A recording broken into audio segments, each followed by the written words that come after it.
Capsicum తయారీ విధానం. ముందుగా కట్ చేసుకున్న ఉల్లిపాయలు, పచ్చిమిరపకాయలు, టమాటో ముక్కలు, కరివేపాకు, కొత్తిమీర రెడీగా పెట్టేసుకుందాం.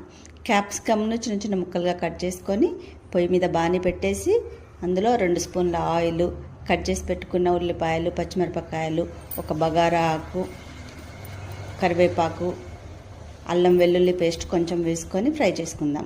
అందులోనే పసుపు కూడా యాడ్ చేసుకొని కాసేపు కలిపేసుకున్న తర్వాత మనం కట్ చేసుకున్న క్యాప్సికమ్ ముక్కలు అందులో వేసేసి కాసేపు కలిపేసి కొంచెం సేపు ఉడకనిద్దాం. అందులోనే మనము సరిపడంత ఉప్పు, కారం వేసేసుకొని మంచిగా ఫ్రై చేసుకుందాం. కట్ చేసి పెట్టుకున్న టమాటా ముక్కలు కూడా యాడ్ చేసేసుకొని కాసేపు మూత పెట్టేసి ఉడికించుకుందాం.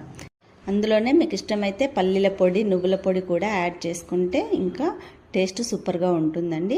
అలా కాసేపు ఉడికిన తర్వాత చివరిగా అందులో మనం కొంచెం కొత్తిమీర ఆకు వేసుకుంటే మనకు క్యాప్సికమ్ కూర రెడీ.